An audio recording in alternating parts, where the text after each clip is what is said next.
Assalamualaikum warahmatullahi wabarakatuh. Halo, saya Wulan dari Fakultas Ilmu Sosial Universitas Al Irsyad Cilacap. Kita akan meneruskan part yang kelima, akuntansi dasar, materi akuntansi manufacture. Sekarang kita akan membuat kertas kerja. Kertas kerjanya kalau untuk di perusahaan manufacture ini sedikit berbeda dari kertas kerja di perusahaan jasa maupun dagang. Kalau di perusahaan jasa, kertas kerjanya setelah jurnal neraca saldo, kemudian penyesuaian, maka di sini tulisannya neraca saldo disesuaikan. Tetapi karena kita sedang membahas untuk perusahaan manufaktur, maka tulisannya di sini adalah beban pokok produksi. Seperti itu ya, teman-teman ya. Nah, kemudian di sininya rugi laba dan neraca atau posisi keuangan itu sama. Sekarang kita akan konsentrasi dulu bagaimana cara mengisi neraca saldo untuk PT Kalkulasindo. Kita bikin neraca saldo, neraca lajur atau worksheet-nya. Ini teman-teman bisa kopas dari soal. Plek. Kalau soalnya kita dapatnya seperti ini, maka silakan copy paste. Langsung masukkan ke bagian sini. Plek. Oke?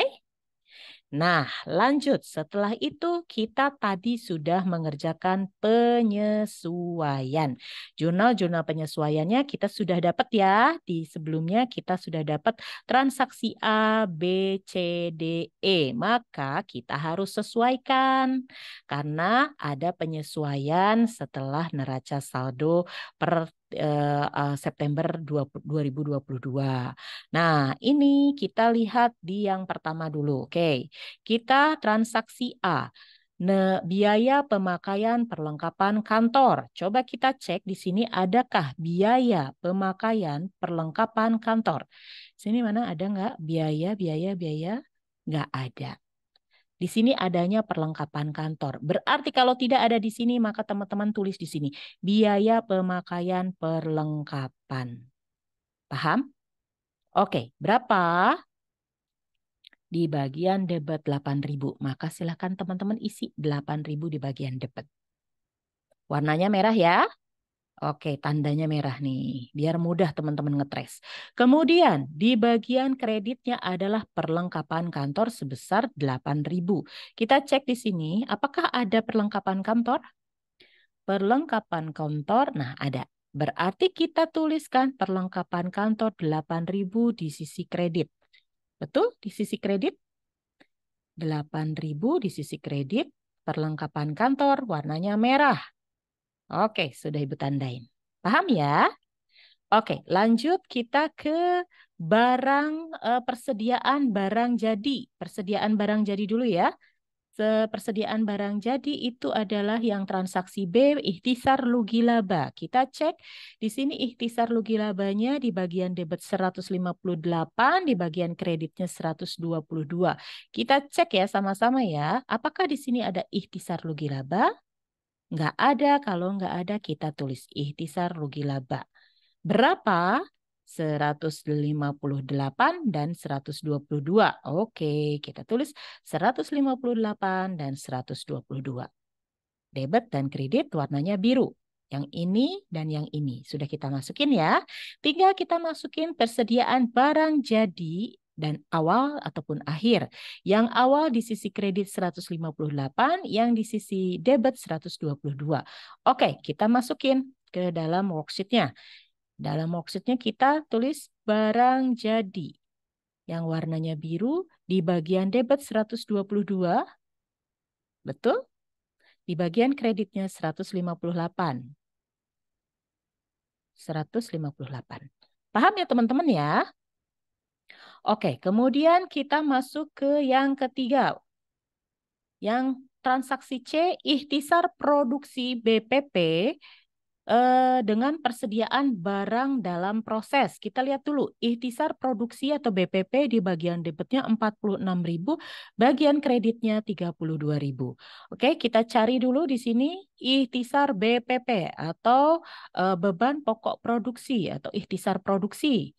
Nah, ini ikhtisar BPP, beban pokok produksi. Teman-teman tadi sudah lihat di sini tidak ada, maka kita catat di sini ikhtisar produksi. Ikhtisar produksinya berapa? Ikhtisar produksinya tadi seperti yang sudah ada di sini 46 di bagian debit.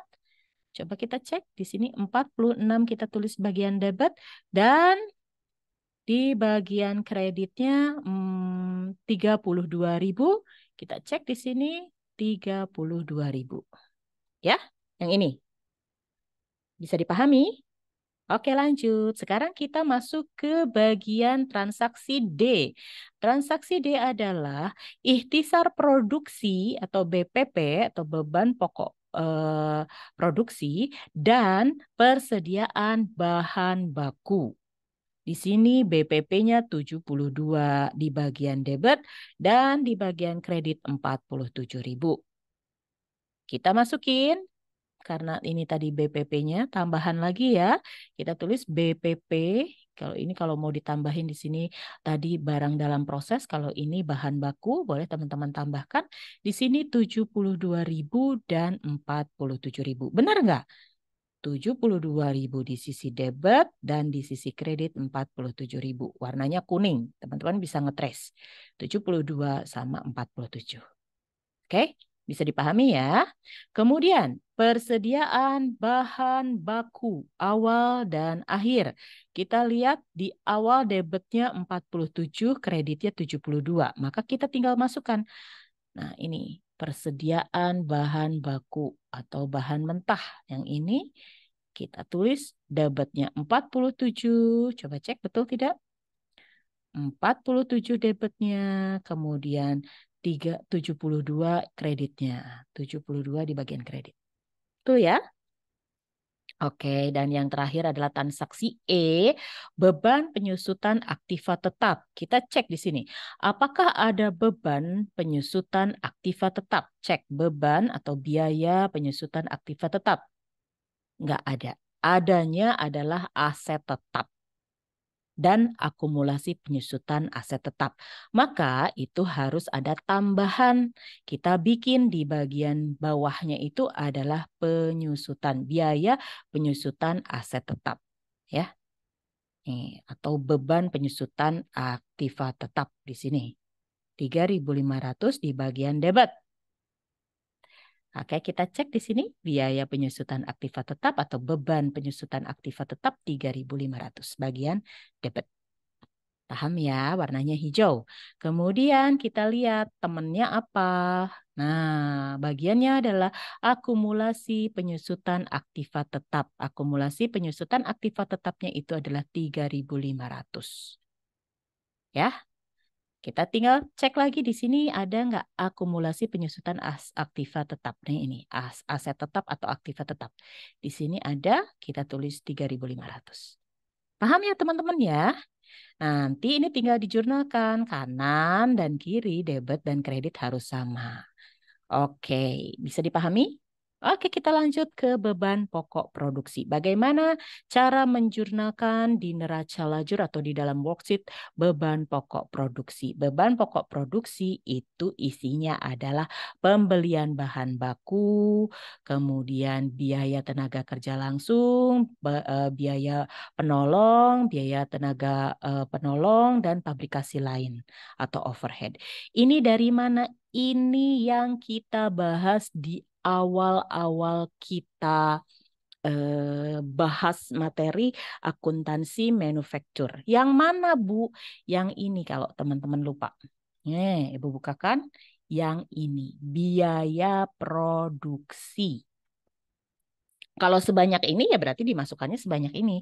Tetapi tadi kan di soal tidak sebanyak ini gitu. Jadi teman-teman tinggal menjurnalkan yang sesuai dengan soal. Nah, ini biaya produksi ini adalah BPP tadi, biaya pokok produksi atau biaya produksi. Jadi itu ada jurnalnya sendiri. Nah, ini pembelian bahan baku, kemudian biaya tenaga kerja langsung, biaya bahan penolong, biaya tenaga kerja penolong, biaya pabrikasi lain atau overhead. Di sini kita masukin ya.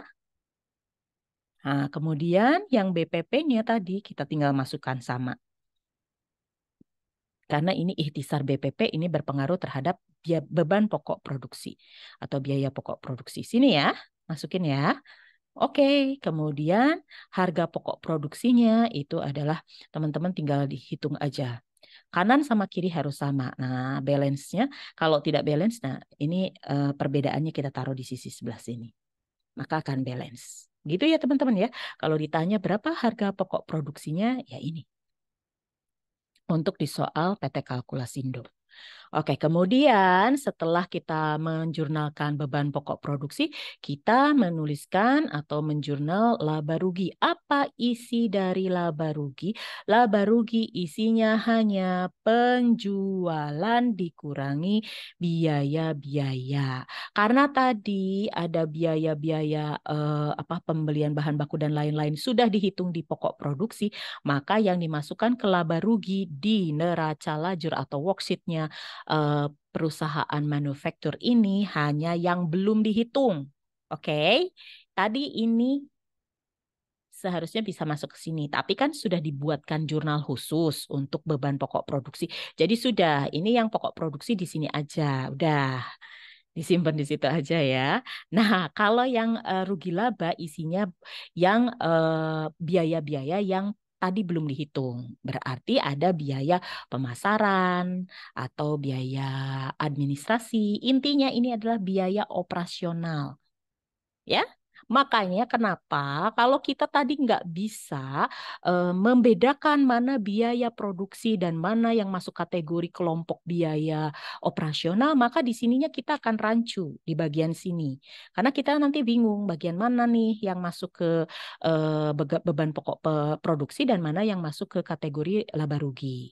Nah, kalau di laba rugi ini yang dimasukkannya adalah yang operasional selain yang produksi karena produksi tadi sudah dihitung, maka tinggal dimasukin nih, ini yang mana biaya pemasaran, biaya administrasi kita masukkan, kemudian biaya pemakaian perlengkapan kita masukkan juga di sini, dan ikhtisar rugi laba kita ambil dari sini. Nah, kalau tadi kan ikhtisar BPP ya, dimasukkannya ke sini. Ini dari sini, ini ikhtisar BPP, kita kopas masukin ke sini, ini ambil dari sini kita kopas masukin ke sini.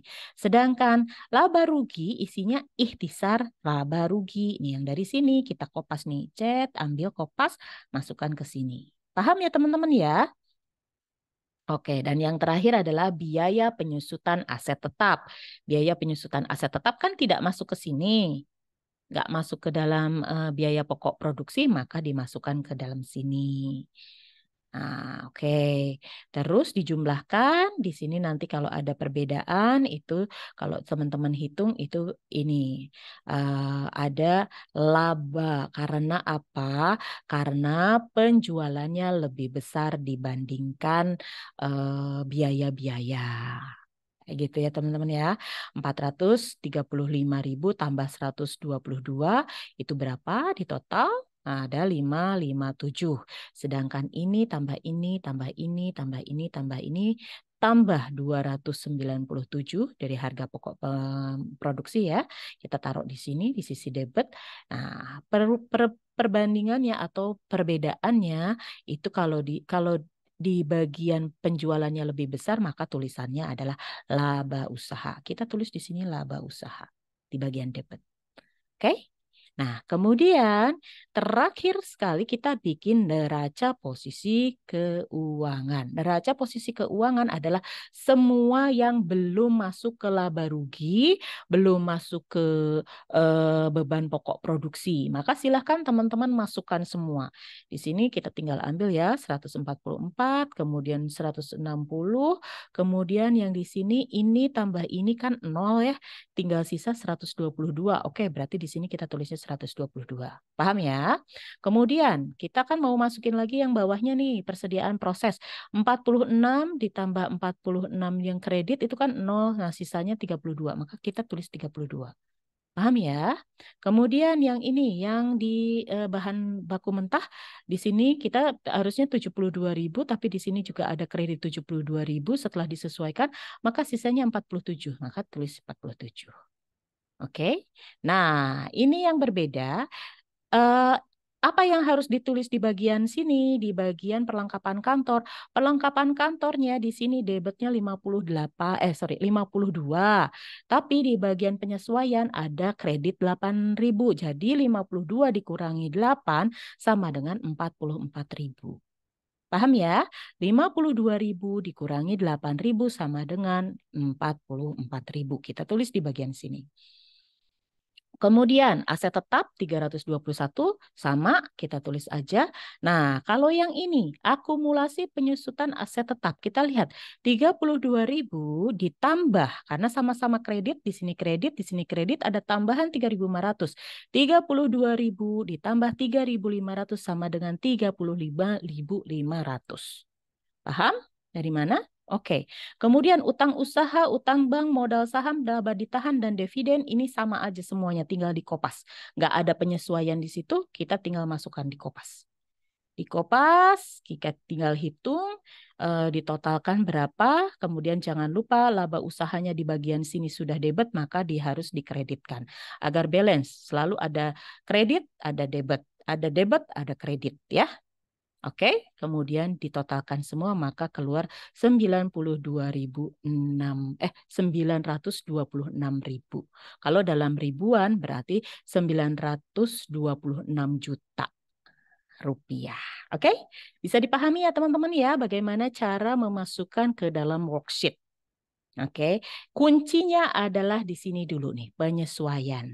Teman-teman harus paham bagaimana cara menjurnalkan jurnal penyesuaian di perusahaan manufaktur. Kemudian tadi setelah itu baru kita bisa bikin beban pokok produksinya berapa, kita fokusnya ke biaya produksi. Dan kemudian di laba rugi kita fokusnya adalah biaya operasional. Oke ya, yang masuk ke neraca atau posisi keuangan maka ini adalah semua akun-akunnya setelah disesuaikan. Masukin ke sini semua. Oke? Oke, semoga ini bisa membantu pemahaman teman-teman. Kalau nanti masih ada yang masih bingung, boleh banget bisa WA ke saya atau bisa kita diskusi di kelas offline-nya kita.